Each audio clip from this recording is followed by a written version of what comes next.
Thanks for choosing this free Anfield Index podcast. If you'd prefer to listen to this or any of our other shows without adverts, then now's the time to check out Anfield Index Pro. With AI Pro, you can supercharge your entire listening experience. You'll not only get all of our podcasts without the ads, but you'll have them far faster with our Quick Publish feature available exclusively for subscribers. AI Pro also puts you in the heart of our sound studio, with an option to listen to many of our shows live and interact with the podcasters in real time as the shows are recording. Upgrading couldn't be easier.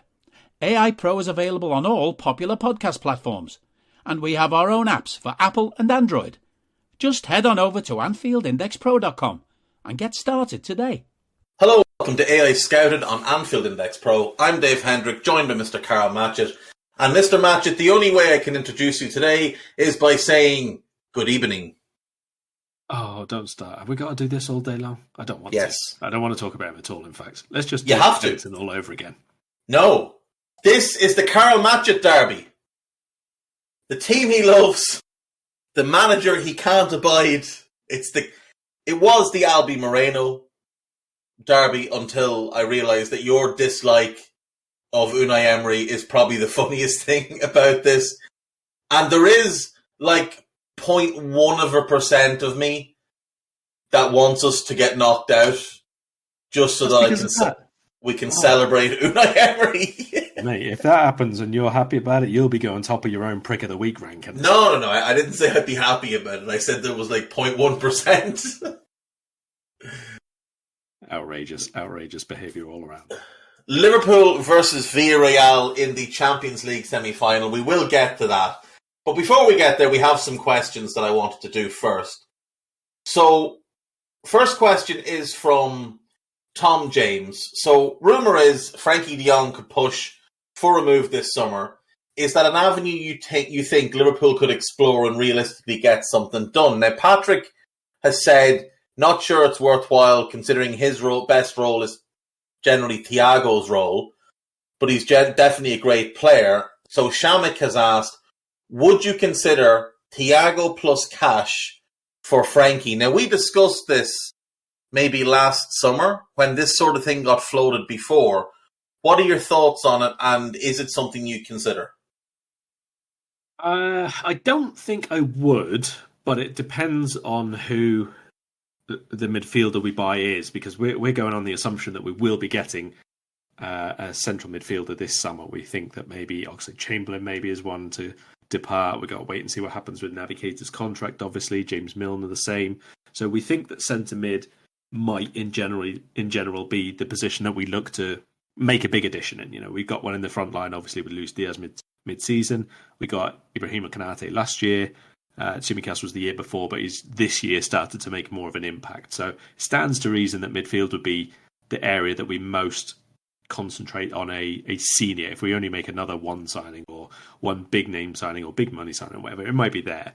So in principle, no, because I would expect it would be of a slightly younger age, maybe around the Konate sort of age group, that one we've spoken about before, where they can already be very, very good first teamers, but we know that there's like a considerably higher ceiling for them to get to after a few years being coached by Klopp and Linders and the rest of them. So I don't think that Thiago out and Frankie in is the way that we would go. I think Thiago now might go into that category of like Mane, Firmino, that sort of ones who we keep hold of into the 30, 31, 32 sort of age group, make the best use of them we can, and whether or not they get sold later on, probably the resale value is not going to be the biggest factor there at all. I wouldn't have any problem, obviously, with getting Frankie de Jong in, because I do like him very, very much, but I don't think I would want to get rid of Thiago and pay more money for it as well, considering the level that we've seen Thiago reach again now this season, and knowing that it would probably take Frankie at least a year to get back up to that level. And they're not exactly like-for-like players either, let's remember. No, they're not. Frankie is probably closer to Naby stylistically than he is to Thiago. But what I would say is, I don't think Frankie is on Thiago's level now. I think he will get there, but it could take him a couple of years.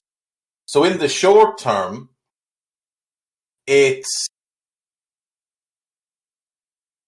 kind of downgrade. Now, in the longer term, yeah, I can see the logic for it. But with the way Thiago's playing and the way he plays, there's no real reason he couldn't continue to be an elite level footballer for another 3-4 years.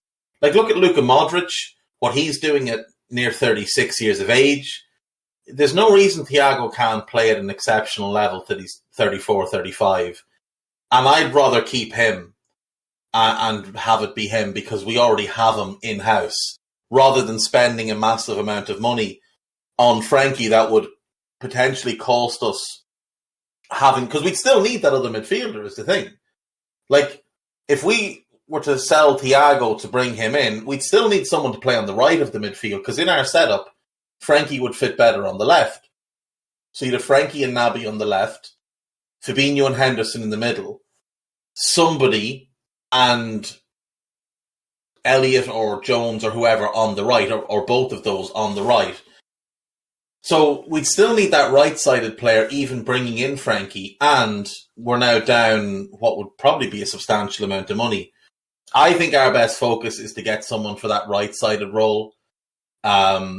There's two types of midfielders that would suit. I always look at central midfielders, and I think you can break them down into three sort of groups. You can have your creative attacking midfielders, your De Bruyne's, your Bernardo Silva's, players like that.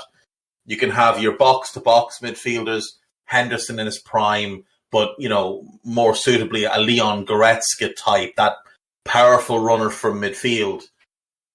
Or you have those controlling midfielders like Thiago, Naby, Ilkay Gundogan, Kroos, Modric, those type of players. I don't think our style really wants us having two controllers in the team, even though it does work, as we've seen with Naby and Thiago. I think Klopp would rather have a different type of midfielder there. I think he'd rather either have a Leon Goretzka type or someone who's like a better, older, more developed version of Harvey.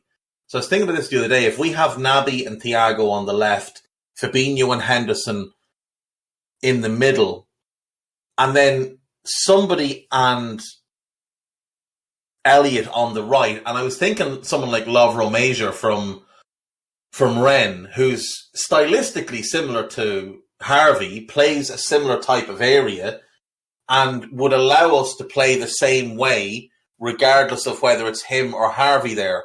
Right now, depending on who that right-sided midfielder is, Henderson plays it one way, Naby plays it a different way, Harvey plays it another way, Jones plays it a different way. I'd rather us have some similarity there, even though Thiago and Naby played the left-sided role slightly differently, the team still functions the same way.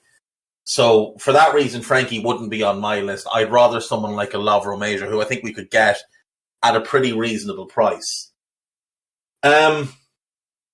Next question. This is from James.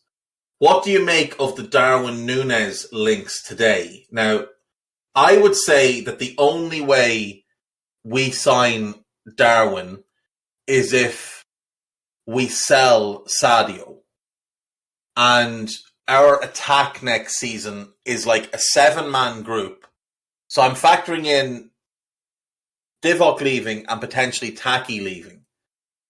To a front three, a starting three, a fourth forward who can cover all three positions and will start a ton, and then a backup three. So the starting three would be, for example, Salah, Núñez, Diaz, with Jota as that fourth forward. Because I think we both agree he's not necessarily starter quality, but he's a brilliant rotation option to bring in, can start across the line, and obviously a great option off the bench. And then your backup three for cups and stuff is Gordon, Bobby, and Carvalho, assuming that's how he's used for next season. What would your thought? Now, I don't think Núñez is the best fit. I think Nkunku would be a better fit. But what would your thoughts on signing Darwin Núñez be? I'd be surprised, to be honest. I think he's a lot more traditional number 9, runner of the channels, that kind of thing, the hold-up play and everything than we're used to seeing under Klopp. And for the outlay, I mean, he's obviously a very, very good player, very talented player, but I don't think it's an immediately natural fit, the way he plays, the way he'd play here. Let's say compared to Luis Diaz, for example, who was basically playing a very, very similar role, other than some build-up play in that sort of half-space number 8 sort of area. It's pretty much the same role as he was playing before. I don't think that would quite be the same for Darwin Núñez. So for the amount of money that we would pay there versus, let's say, the amount of money outlay on a new contract and the sort of safety level that's there, if you like, on getting a new deal for Sadio Mane, I don't think that it would be the first port of call for this club to make the way that we generally do things. That is fair. That is fair. Now, if Sadio's looking for, let's say, a 4-year deal, 300 grand a week, that's roughly 60 million plus a signing bonus, probably 70 million, 75 million-ish. The last 2 years of that contract are going to hurt, because even though he has changed his game and he's having a good season, he's clearly not the player he was a couple of years ago. With Núñez, obviously the price is whatever it will be, 55, 65 million. And then you're talking contract on top of that. It's probably starting off at about 150 grand a week on a 5-year deal.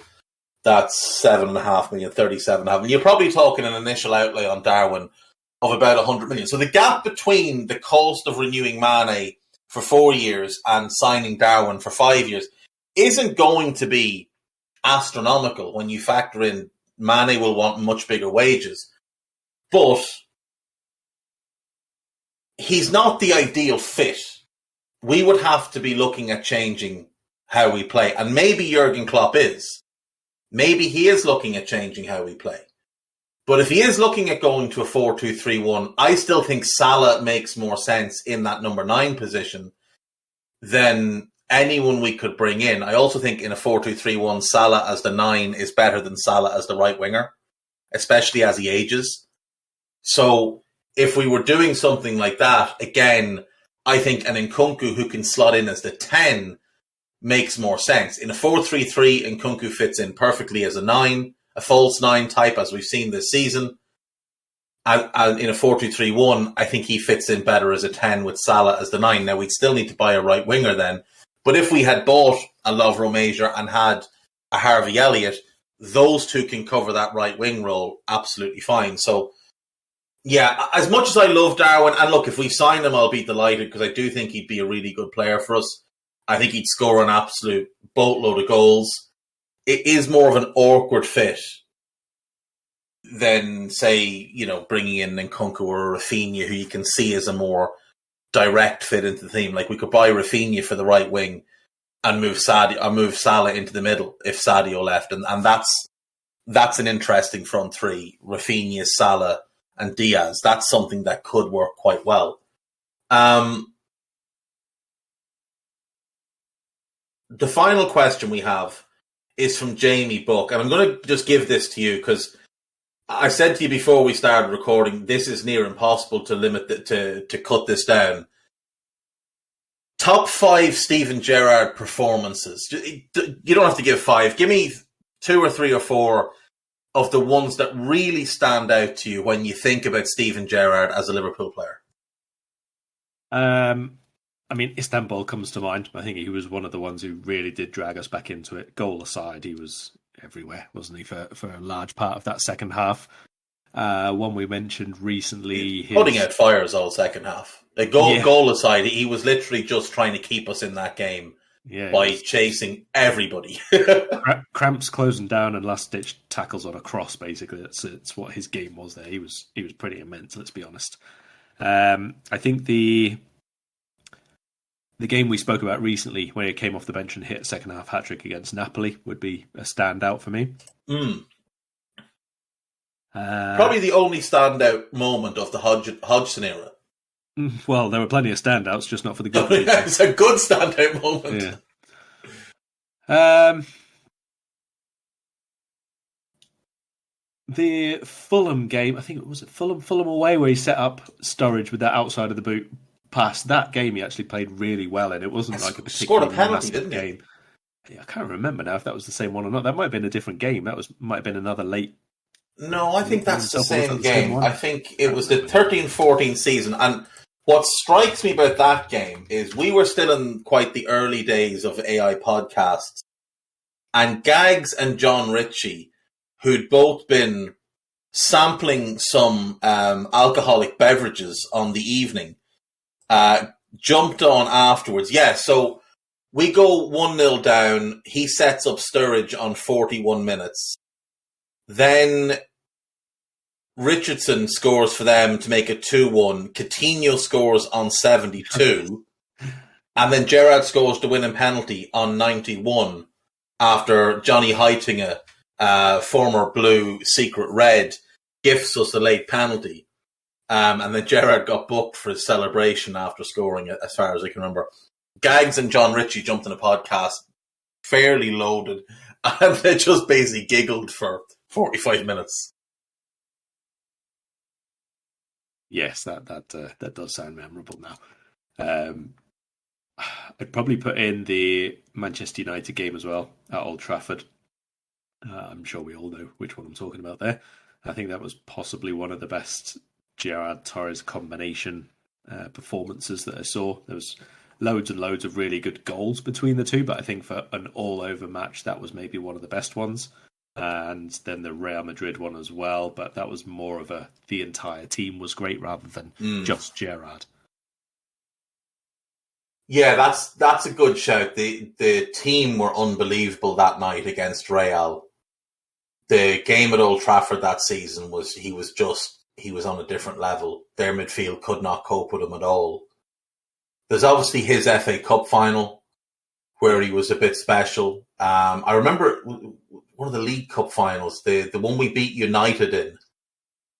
He was outstanding on the day as well. He didn't play well in this game. In fact, he was terrible. But Blackburn away under Hodgson always stands out because I will remain convinced for the rest of my life that he missed that penalty on purpose because he just wanted Hodgson gone. Istanbul obviously the first 45 minutes the whole team was crap, but he came out in the second half like a different type of animal, moved into that more advanced position, played there until we got 3-3, and then basically had to become like the world's fastest medic, rushing around, slapping plasters everywhere, trying to cope with Kaká from midfield. That left back they brought on, Serginho, was it? The left back that came on for Real? Serginho. For AC Milan, rather? AC, yeah, Serginho, and was it Kaká Kaladze was the other one? And he would not let them have it. Because we were playing, in that second half, we were playing Vladi Schmitzer as our right wing back. Yeah. So Gerrard was having to double time across to help him and then try and help out Didi and Xabi in midfield, because that midfield of Pirlo, Seedorf, Kaká and Gattuso to a lesser extent, but those other three were just pinging the ball around left and right. When you watch that game back, if you cut the 6 minutes where we get our 3 goals, if you cut that out, for 84 minutes, they were perfect. Like, the gulf between the two teams in those 84 minutes was absolutely enormous.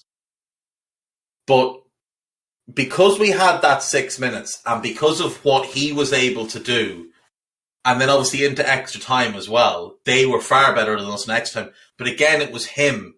He wasn't able to beat them on his own, but what he was able to do was stop them beating us.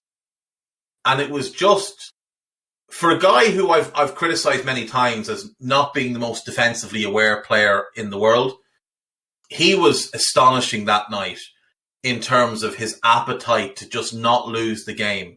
It wasn't even to win the game. It was just to not lose the game. Let's give ourselves a chance. Let's just keep going and give ourselves a chance. And if we get an opportunity, we have to take it. And obviously our opportunity came in penalties and we won.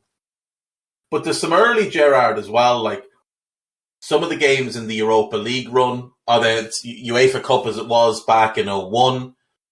He was outstanding in the final. He had a Champions League game against Chelsea where he was unbelievable as well under Rafa. He had a couple of them. Just a different breed of footballer. Just imagine if you could put a 23-year-old Gerrard into this current Liverpool team. We might never ever lose again. It might just be that. This is the team he deserved. He deserved better than he was given. This is the team he deserved, Karl. Yeah, I mean, we can only dream about what would have happened with that, but it fit it perfectly. He'd have that protection behind him where he was always best when he had it.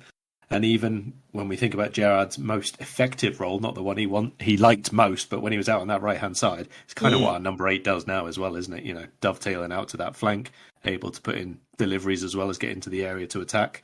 I think he would have liked it very, very much, to be honest. But here you go.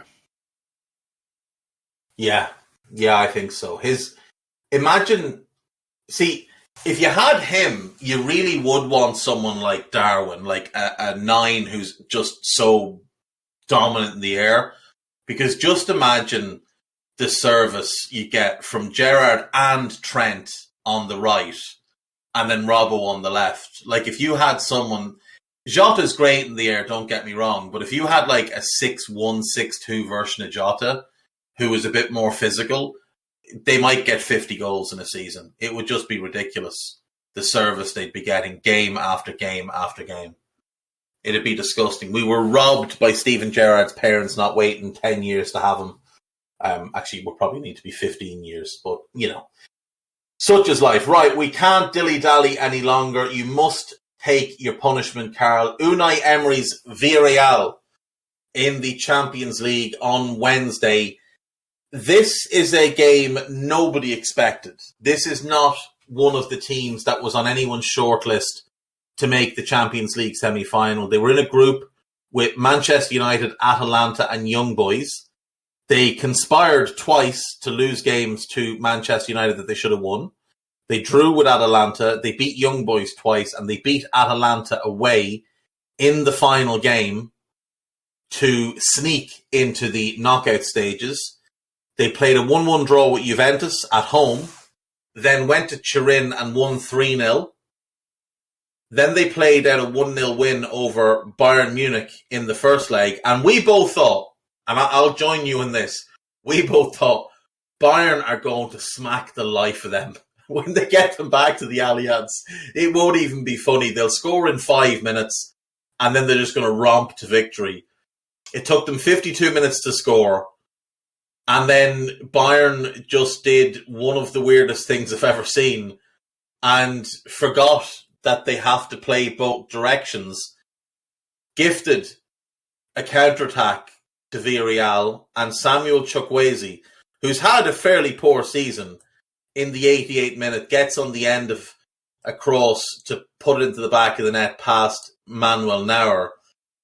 And here we land. Villarreal versus Liverpool. Your thoughts on Villarreal's season on the whole? You obviously watch more Spanish football than I do. What do you make of them on the whole? Two different teams at home and away. I'm going to try and talk about them here without any references to my opinions of the manager as a whole, right? Just this season. Let's look at that Bayern Munich second leg, right? This is what you get from Villarreal. They were quite compact. They were quite defensively inclined. Without that 88th minute shot from Samuel Chukwueze, which sent them through, their XG for the game was 0.15. Now, this is obviously quite extreme. It was a quite extreme situation. They needed to stay in the tie and not lose it and all the rest of it. And that's fine because they did exactly what they needed to and then took advantage of the one situation which fell their way. But basically they attempted nothing for the rest of that second half. And that has often been the case with them. Again, not quite to that extreme, but away from home, that is what you're pretty much going to get from them. They'll try and get a counter-attacking situation if they can, but they're not too bothered if they don't. The Juventus game, I cannot explain in any way, shape or form. They won 3-0 at Juve, and I still don't know what happened in that game. I'm just keeping that one out of my mind completely. That's in part because Juve aren't very good. Yes, it is. This is not a good Juve team. But even so, that was as extreme the other direction as the Bayern non-attacking one was for that game. So The rest of the time, in league play, let's say, generally, they're going to be a counter-attacking side. They're going to play 4-4-2 or 1 just off the forward line. They are going to use very, very quick players, either on one flank and up front, or if they're feeling particularly ambitious, on both flanks and not up front. And they will basically look for 2 or 3 players to always be breaking up play, playing little quick exchanges of pass. And they have a couple of players, one in particular, Dani Parejo, whose set-piece delivery is superb, like among the best in Spain, and it has been for a number of years. When he's on his day, he is not too dissimilar from someone like Toni Kroos in the way that he can keep the team moving, keep possession for extended periods of time when they need it, big switches of play when they need it, look to release people in the channels if they're making runs off the ball, that kind of thing.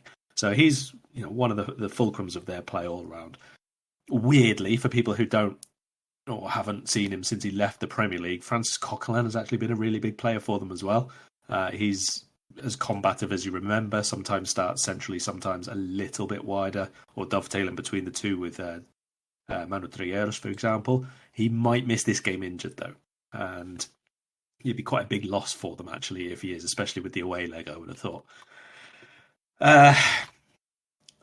Away from home, that's that. At home, they're a bit more expansive. They're obviously a bit more on the front foot. They have a lot more confidence about attacking play themselves. You look at their home results and away results, it's almost a mirror image of each other, really. They lost a couple of games earlier on this season, one to Barca and one to Osasuna randomly, but those are the only home league matches they've lost all season. Away from home, they hadn't won any up until the end of December. They got a couple of wins in February and they won one recently against Getafe. That's it. Again, it's not something that Unai is renowned for during his career. They're 7th in La Liga and they finished behind Man United in the Champions League group stage. That kind of tells you where they are. If they do go out or they lose in the final, it's likely they'll only be in the Europa Conference League next season. They are in the Champions League, obviously, as a result of winning the Europa League last season, and we know that Unai loves his cup runs and all the rest of it. He knows how to get a result across 2 legs. It's interesting, both from Liverpool's perspective and Villarreal's, I think, the way that these 2 legs are going to go, with Liverpool being at home first. We're really, really good at home, but we haven't won either of our 2 knockout legs at home. It's a little bit odd, but that's how it's worked out, because we kind of got the job done first leg away from home straight away, and then have been a bit mad and hit and miss against Inter and Benfica on home soil, obviously. Whereas they've had to go away from home second, and now they're going to do it first. So it's a bit of a change, and we'll see how it goes. Their recent form has been all right in terms of the last, I think, 5 unbeaten now. But again, I'm going to have to kind of point to a couple of them. One is obviously the Bayern Munich match we've just been speaking about. That I'm not really sure how they managed to do it. One was against Valencia, who rotated the entire team before the Copa del Rey final. So again, that's a little bit of a gimme there at the weekend, or before the weekend, I should say. And obviously they won against Getafe as well, which is neither here nor there. Yeah, I mean, they are a very middle of the road team. And it's not surprising, because with the greatest respect, they have a middle of the road manager and they have middle of the road players. I mean, if we go through the squad, Geronimo Rulli, he's a good goalkeeper. He's not a great goalkeeper. He's bounced around a little bit. He was obviously on Man City's books for a while, though they never actually played him. He was on loan consistently. Sergio Asensio would have maybe become an outstanding goalkeeper, but he had 3 or 4 ACL tears. So, there's that. Mario Gasper is fairly average. Raul Albiol was a good defender in his prime. He's well past that now. He's still a reliable central defender, but he's not someone that would be a standout player. Pau Torres is probably the best player at the club. Juan Voigt, or Foyt, he was at Spurs and didn't pull up any trees. Pervis Estupinan where was he on loan a couple of years ago? I want to say Osasuna. Granada, Osasuna, one of those. He was really good on loan there. He was owned by Watford. They never decided to keep him. Albi Moreno, we know all about, but obviously he's out with the torn. Is it a torn ACL he has? Asa Mandi, I think, is a very average central defender who was at Real Betis for a few years, was linked with us, but it never really made any sense. Alfonso Pedraz is a decent left back, but that's about it. Serge Aurier, everybody remembers how he was at Spurs. Danny Parejo has always been a very good arsenal of ability that he had. Ibura, again, he's a decent player. He was at Leicester for a couple of years, didn't really work from there. Lo Celso hasn't worked in the Premier League. Trigura, as you mentioned, Chukwueze hasn't a good year. Coquelin was at Arsenal, didn't pull up any trees. Yeremy Pino's very exciting.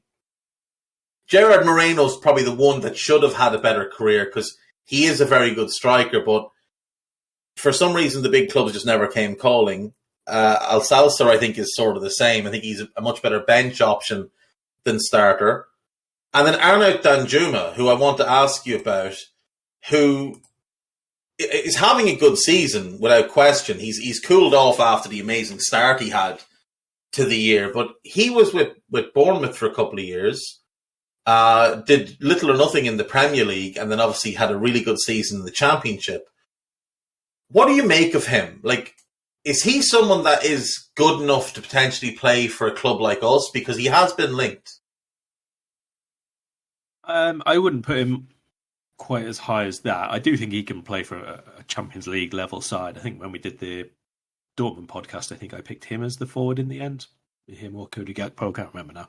But he was definitely in the conversation anyway. I think he's a really good second forward, basically, a runner who can do the channels. He can play up front. He can sort of go beyond the 9 if you play split forwards. He's very, very quick, which suits, obviously, how they play, especially away from home. Like, he had a really, really hot streak, like you mentioned. It's not been like a consistent thing in terms of his goal scoring all season long. But he's had like little bursts where he'll get a couple of goals or 2 or 3 goals in a big game, that kind of thing. So I wouldn't say he's like the most reliable for them, but in the Champions League he has scored fairly consistently. I think he got 4 in the group stage and a couple in the knockouts so far, so can't really argue with it when that's his first campaign in Europe. But also, like I said, that's kind of lent to the fact that they've exploited a lot of counter-attacks. He's really good at running the channels. He can carry the ball for them and make sure that the team can get 30-40 yards upfield sometimes.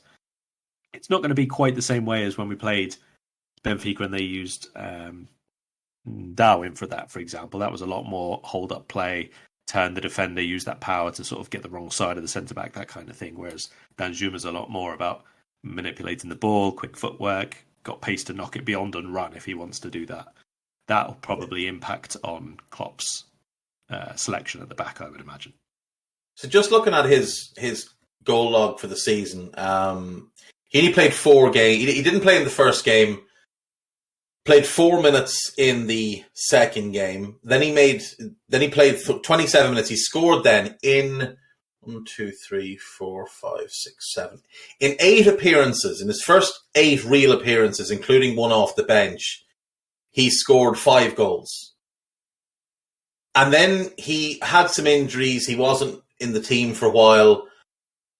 But he's only scored 5 goals since October in the league. Now, admittedly, he did miss for the better part of 2 months, but he got 3 against Granada and 2 against Valencia. He's only scored in 2 games since the 26th of October domestically.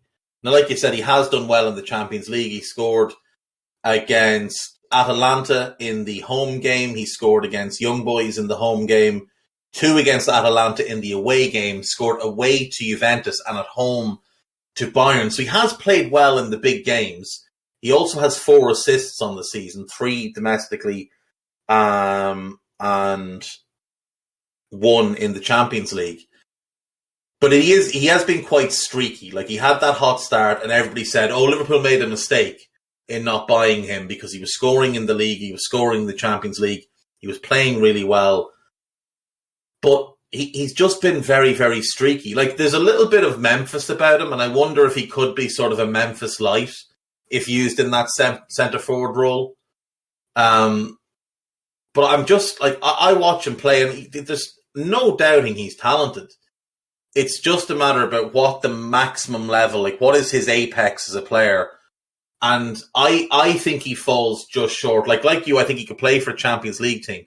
I think he could play for Arsenal or Spurs in where they are now and help them get Champions League. But I don't know that he's a starter in a team that wants to win the Premier League title. No, I don't think so. I don't think he's proven consistent enough for that so far. And also, the way that most of the very top teams play is not quite as counter-attacking style as this. There'll be elements of it. We're as good an example as anybody else in that we're lethal on counter-attack, but we don't play to just counter-attack, whereas that's kind of his role here, is to lead that break from deep repeatedly. He's not someone who is going to necessarily combine loads of link-up play in the final third, or be the player who is going to consistently lead a high press and then be able to have those combinations of passes and quick exchanges and all that around the edge of the box. I don't think that's really his strength. If he was playing for a team regularly in control of the game, I wouldn't be surprised to see him revert to that left-sided role in a 3, for example, rather than be the 9 in that situation. But like I say, he's done really well when they've had 2 up front or 1 just off the other as well. Yeah, I think that's very fair. So he'll definitely be one that we have to keep an eye on. But they have suffered an injury blow with the Moreno injury. Gerrard, that is. Obviously, Albi's been out for a little while. Do you think that impacts how they play? Do you think could Emery go with a different type of setup? Or what are you expecting to see in this game? Are you expecting 4-4-2 or a 4-5-1? Or what do you think he'll do? Yeah, 4-4-1-1 if he's not fit. If he is, he could still play the same role and move Danjuma wider, but I would expect him to keep him up top, to be honest. So I think if Moreno's not fit to start, it'll be Gio Lo Celso plays just off. So it'll be sort of 1 behind 1 effectively. And Lo Celso will drop in to make a 5th midfielder out of possession if they need it or if they're under sustained pressure from Liverpool. But I don't think that the overall shape of that midfield 4 will change regardless. It really will be if they're very, very deep, a 4, a 4, a 1, a 1. You can see that compact line of 4. And this is not so much an Emery thing as this is what they've done and how they've played and how they've recruited players for years and years and years, and it works well for them. Someone like Manu Trigueros, for example, came through as a slightly wider midfielder for them and then became a central midfielder starter all the time, and now he sometimes shifts back out to the other side of the pitch again. And that's because he's been there, and they've played this way for all the time. I think there was maybe one manager in the middle who tried to change it and didn't do particularly well, but basically they're a 4-4-2 team or a variation of that in attack. So I don't expect there to be massive changes at all. I don't think that this is a game where you should expect them to suddenly go to the back 3 or anything like that. That's just not how this club does it. It'll be Foyt at right back, for example. The one change they could make is to play Serge Aurier as an extra defensive option down that side, so they kind of have a fullback ahead of a fullback. But again, that's just because Lo Celso is going to be used as a number 10 if Moreno's not fit to play. So then you've got Parejo, Capoe and Trigueros as 3 of the 4 midfielders, and then we'll see who's fit for the other one. Yeah, so when we look at their team, they played the same starting 11 against Bayern in both games.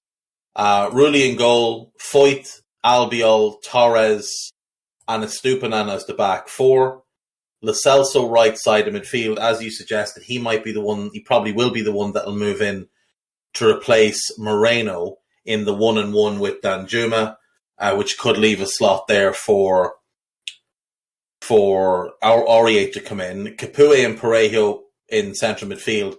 And they had Coquelin on the left of the midfield in both games. Plus Danjuma and Moreno up front. So Coquelin, did you say he's out of this game, is he? He probably will be. They haven't confirmed whether or not he's back yet, but he missed the Valencia match and has been struggling for training apparently. So probably at the very least on the bench, but I don't think he'll make it back for the game. Okay, so if Trigueros comes in there on the left, that's basically what it'll be. It'll be him, Parejo, Capoue, and probably Aurier coming in on the right-hand side, assuming Lo Celso is the one that moves into the front 2 positions. Is there any alternative for them? Is there a Chukwueze possibility? Is there a Yeremy Pino possibility that maybe he puts one of them up front with Danjuma and just wants that pace on the counter? Mm-hmm. They don't have that tactical discipline to drop into the midfield and form the 5 the way Moreno does or the way Lo Celso would if he plays there, but it would give them more of a threat on the counter, especially if they use Danjuma as sort of a target. Yeah, that's the agreement there from Molly in the background, I think. It's the only real option that they have is to use someone who's a bit more of an outlet. They've got Boulaye who could play up front as well, and Danjuma just off him. Again, same sort of thing. He's a rotation sort of forward, good finisher, good hold-up play, decent amount of pace. So the option is either Lo Celso as the link player or Lo Celso tucking in from the right-hand side, let's say, and two more rapid outlets. Yeah, I would presume Pino over Chukwueze, just based on what they've done for most of the season, but Yeremy Pino has had a little spell out of the side as well recently. So either way, I would imagine that is whichever one starts, that's probably what we used to call the graveyard shift under Houllier. You know, Thompson, Murphy and Gerrard all in rotation, and whichever one started, you knew they'd be substituted later on in the game, and it's kind of the Henderson-Keita bit now for us. It's probably the one they look to change first without actually changing anything. Yeah, I think that's fair. What about us then? Let's talk about Liverpool and what we might do in this game. So I think we were all surprised when we saw Keita, Fabinho and Thiago in midfield yesterday. Do you think that hints at Jordan Henderson starting this game? Yes. So the next question then is... starting all the time, do you? Don't see the three starting all of the games. They can't. Not all of the games, but I would have thought Henderson would have started yesterday and then Newcastle, and then these three would start the two European games. But it'll be interesting to see what he does. So we'll assume Trent will be where he normally is, Rob will be where he is, Virgil will be there, and obviously Alisson will be there. The right-sided centre-back role, I thought Matip had an odd game yesterday. Moments where he was good, moments where he was less than good. And some of his passing and dribbling looked a little bit hesitant, where he's normally quite confident in those areas. I would still say he's the better option for this game, because I don't know that we'll need what Ibu gives us in terms of the physicality. But is there an argument that maybe that Ibu's recovery pace should get the nod here? I think so, yes. And I also have... I don't think it'll be quite as literal as this, but I also wonder whether, which we've seen before in different positions, Klopp has kind of put it in his mind that one of them plays the league and one of them plays in Europe. I don't think it'll be as exact and as linear as that, but Konaté's played I think the first leg against Inter and then both legs against Benfica. And he's sort of come out for the league and back in for the cup games for the most part, obviously. Now, I'm sure there'll be an element of crossover, but he doesn't play that much in the Premier League. I think he's only played like once since the New Year's Day or just after New Year's Day game in the Premier League. So I wouldn't be surprised if it's Konaté comes back in for this one. And although the physicality thing might not be an issue, I definitely think that Danjuma's pace, for example, is going to be one of their biggest weapons that we have to deal with. So maybe for that alone, you want Konaté's recovery runs. Yeah, I think that's fair. So if we say Ibu there, my assumption is Fabinho starts. I think we agree. I think Henderson probably will start, given he didn't start the derby. So who's the third midfielder then? Because obviously Naby came off. Thiago has played 170 of the last 180 minutes. Is this a Naby start, or do you think Thiago starts the third game in a row? See, I would say that Thiago was best placed to play this game, but then with him starting so many recently, I don't know whether that's...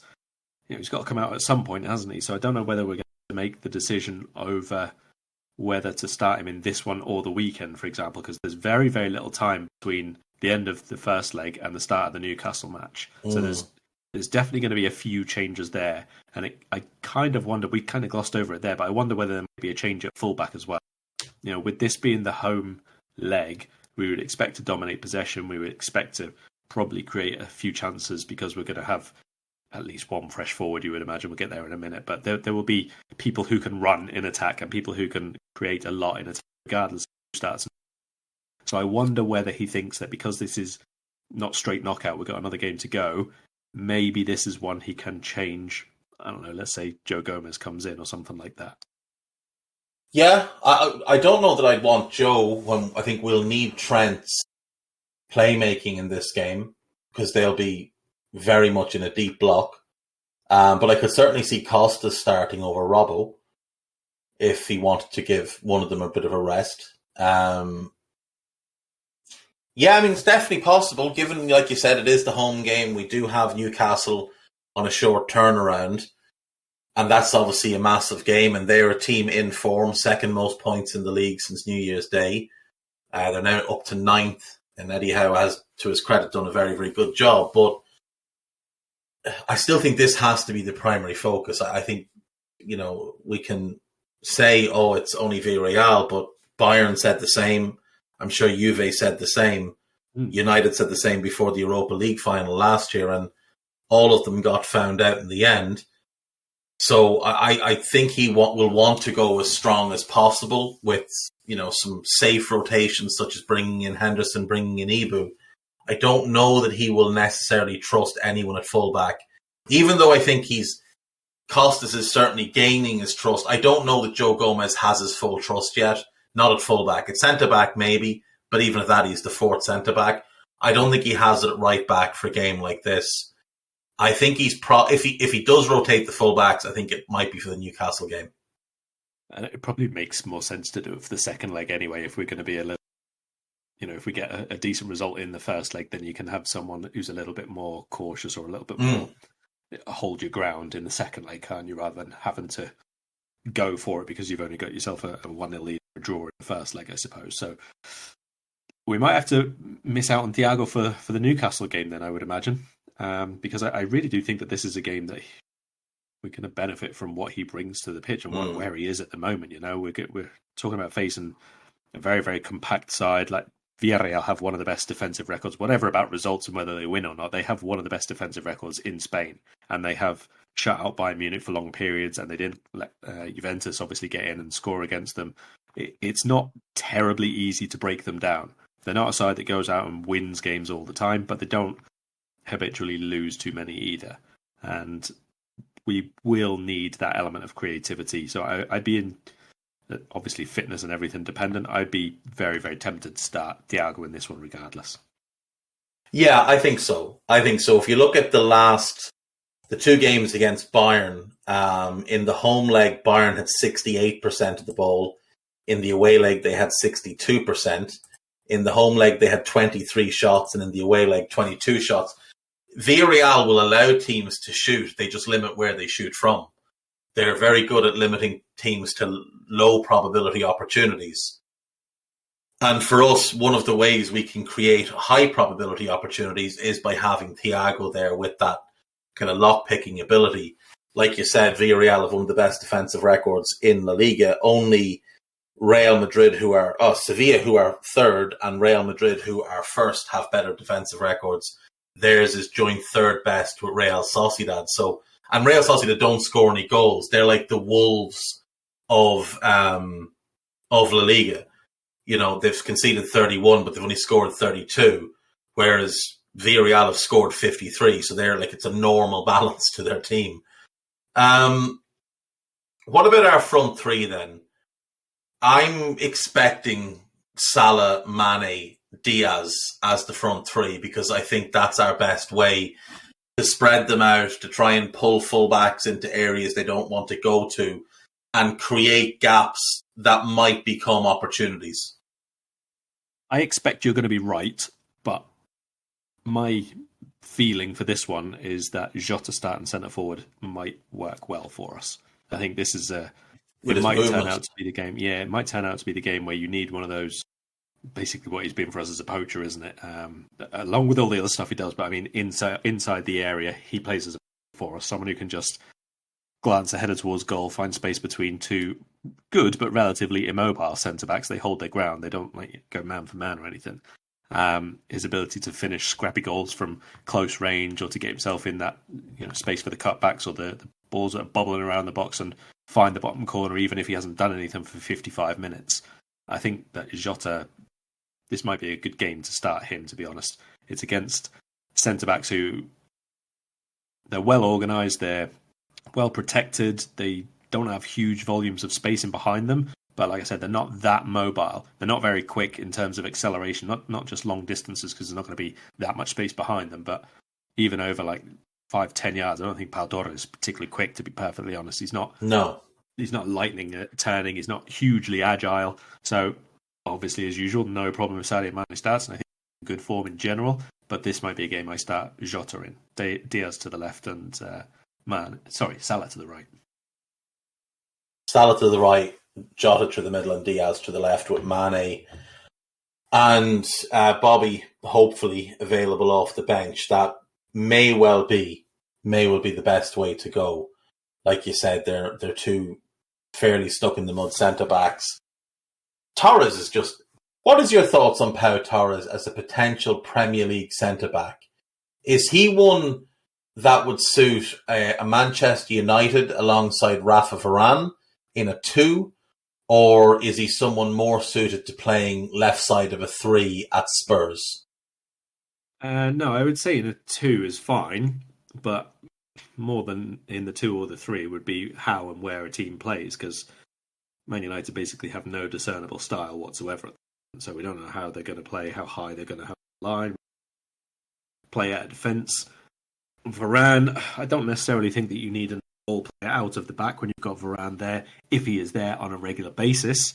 And Pau Torres is, some of his best traits are probably in,